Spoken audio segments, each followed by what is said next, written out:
Well, it's too nice a day to be rolling around in the house. Lord knows there's plenty there to do. You know, spring.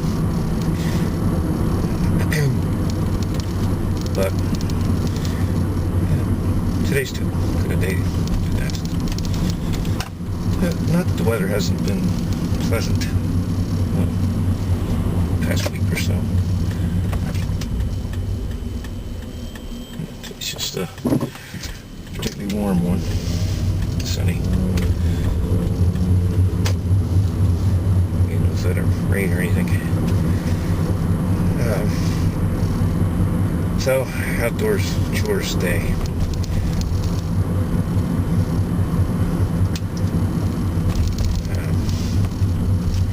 Just got back, delivered some lead acid batteries to a local recycler.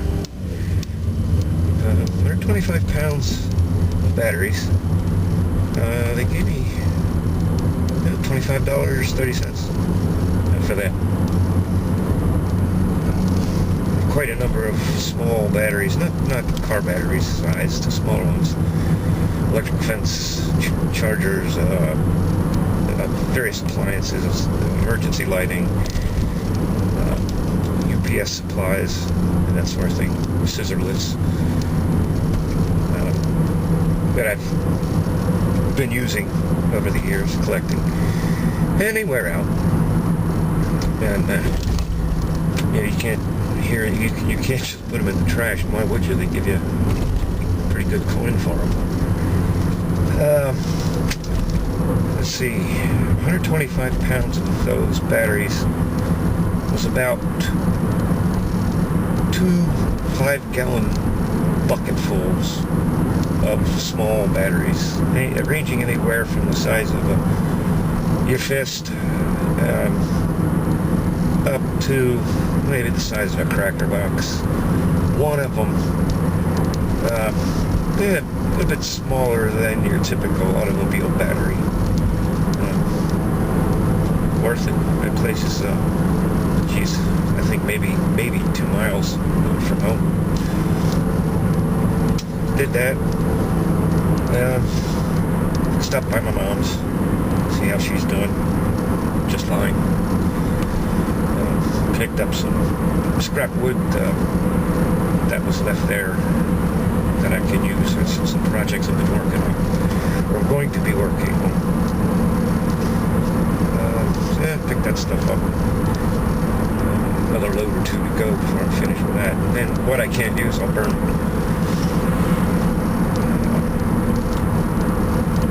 It's interesting when back at recycling place, you take aluminum cans there. Yeah, you just drop them into this hopper, they weigh them, and they give you $dollars for those. And you're off and on your way. Anything else, copper, lead, batteries, doesn't matter. You got to show ID to them, and they keep notes. A lot of theft goes on, especially copper. People stealing downspouts and things like that to recycle it. So they want a record of who's selling what there. Quite an amazing place. Picture a big old warehouse, got an office in it up front, and a number of large scales, balances, to weigh the loads. I noticed that those aluminum cans, they crush them before they weigh them, apparently to squeeze out any wetness left in them or something. I don't know. The batteries and stuff, they just throw them on this big old scale, weigh them, give you your $dollars. Anyway, get a little close in here. Open window. Where I'm going now, it's a dear friend of mine's farm. She has a tractor out there that's needs service. I think something like 103 it's a smaller one. It's a Cub Cadet, 3-cylinder gasoline engine. It doesn't have a mower deck on it. I don't know if she has that or not. She just uses it for hauling stuff. Thing's heavy too. Wheel weights on it, extra weights in the back. I've never ridden it. It's been sitting there over the winter. Another local farmer gave it to her. Real nice fella. I talked to him. I've never met him. But I had offered to, get it ready for the summer. It sat all winter unused outside. It was covered over. And I was curious about it. I've actually never worked on a Cub Cadet. Pretty nice from what I've heard and from what I've seen too. Anyway, I did stop out there a week or so ago, and she was under the impression that really all it was going to need was just have gasoline put in it. Well, that sometimes is the case, but not often. So I offered to come out and have a look. We needed to get out and about anyway. Had a look at it. The battery hadn't been charged all winter, and nevertheless it was ready to go. I'd asked her if it had been serviced. He said yes, it had by the previous owner the season before. And she hasn't had it that long. I think probably only about a year. So I turned right over. I put some gasoline in it. Of course, it was dry, and it wouldn't start. No, it's not unusual. So I gave her a shot of starter fluid, and it lit right up, all 3 cylinders. Tried that several times, and eventually did get it to the point where it was actually pulling gas from the fuel tank and running. It was new gas. I just bought it, so there was no question about that. I checked. When I started on it, the tank was dry. So all the gas in the tank was new. But it would only run after I completely choked off the air intake. I mean completely, with my hands sealing it. The valve, butterfly in the carburetor, that choke, closing it did nothing. It operates. So something's going on with it. It's being starved of fuel. I checked. I think got an electric fuel pump in it, which works. I hooked the hose in the car. It's got a fuel filter that's not clogged. Turn the ignition on, it thing gushing out fuel up to the carburetor. And there's a drain on that carb bowl. I loosed that, and fuel did dribble out. I should think it would be enough to sustain a running of that engine, at idle especially, but it won't. So something's up with that carburetor, and I asked her about it. Did she run it dry?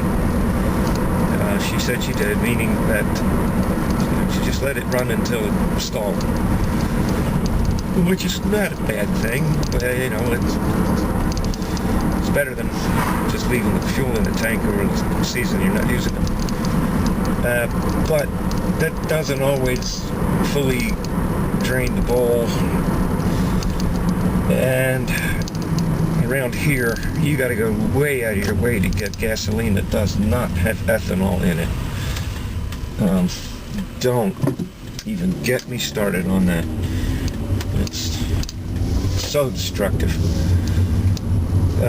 especially with an older engine, and especially with an older small engine. They were never designed to run on anything alcohol. Anyway, something's wrong with the carburetor. It's starving of fuel. I could get it to, turn it over, start, chug a little bit, all 3 cylinders. As soon as you let in a little too much air, chunk, off it goes. So I talked to the previous owner, this fellow that gave it to her. For any quick and dirty advice he might have, something I might be overlooking, something he might be familiar with. Oh yeah, all you got to do is so and such and so and so forth. And his suggestion was pretty much, well, really close to what I was planning on anyway. When I was there last, I wasn't prepared to do all that. I'm not convinced I'm prepared right now. But anyway, his suggestion was to give the carburetor a cleaning outside and in, but without removing it from the engine. Apparently, and I didn't get the too great details with him, apparently he has had some success with that method in the past with the thing. So that's the first plan. I know this carburetor does, like many do, have very small vent ports that need to be opened, that are not always obvious on them. Hence cleaning the outside of the thing, maybe open up one of those ports. And also an inside cleaning, but a little hard to do that. Really do an overhaul without pulling the carb. On this engine, where it's located, where the carb is in relation to everything else, it shouldn't be any difficulty at all getting off.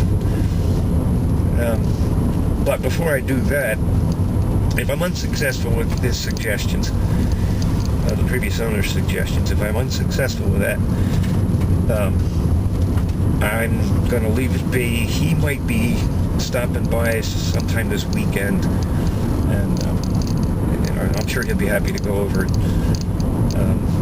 If he doesn't want to mess with it anymore, I'll do a carb rebuild on this thing.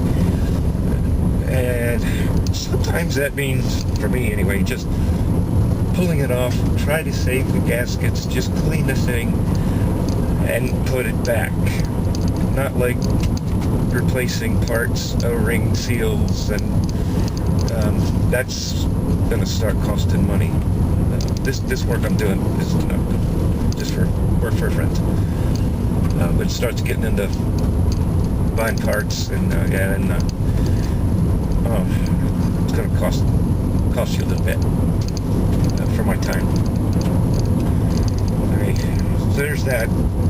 I don't know if I'm going to film any of that work. Not very exciting.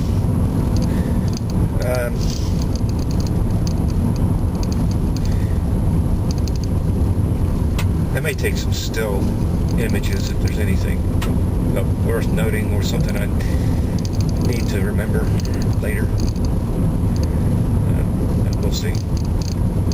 But I doubt very seriously if I'm pulling that carburetor today. I might, but I don't know. For all I know, this fella might already be here. Where we're going is a farm. I forget how many acres. It's a big farm. Right now, this is Pennsylvania. This farm's in Maryland. Right, probably give a pretty good idea just how close I live to the Mason-Dixon line, which we'll be crossing shortly. The town she's in is Manchester, not Maryland. Really pretty country out here. Mostly farms, homesteads. But hers is a horse farm. She boards horses, somewhere averages something like 30 or 40 of them there. She owns a few. I think she has like 5 dogs, numbers of cats, course, other animals roam around. And we are now entering Maryland.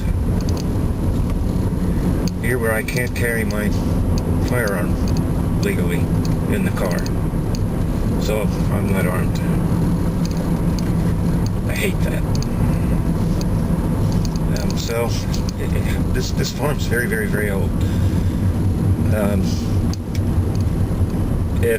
The house is over 200 years old. It's a stone house. The original to much of this acreage you can see here. Probably the oldest property within 5 or 10 mile radius. Really neat place. And, I love coming out here.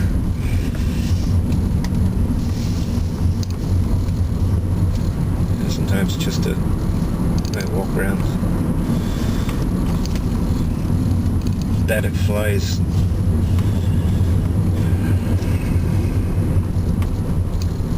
I'm going to kind of take a back way in because the driveway is kind of potholy right now. It's gravel.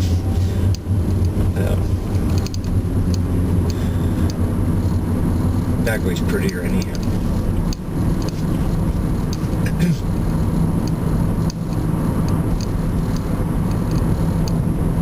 It's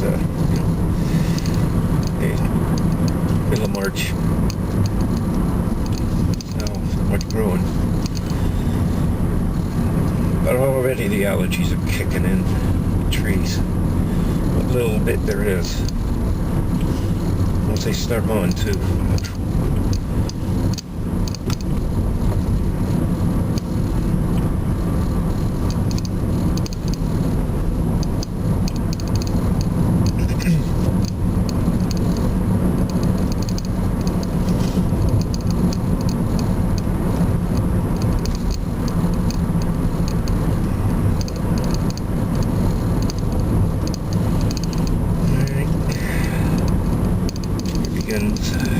Young Man's Fancy Drive. And the name of this farm is Young Man's Fancy. Though there are other houses along here, this road. I believe to get past this driveway up here, pretty much everything toward the right is part of that farm.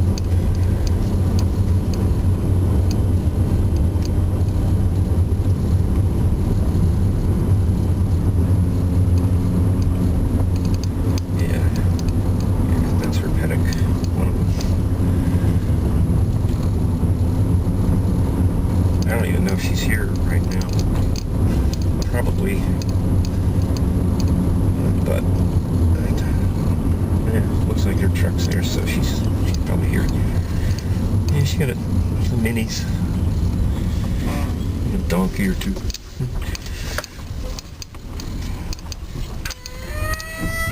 Yeah, hello.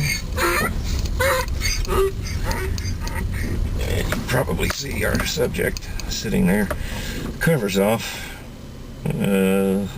Suggests to me that her buddy might have been tinkering with it. We'll see. Buddy's. One of her friends is here. Cool.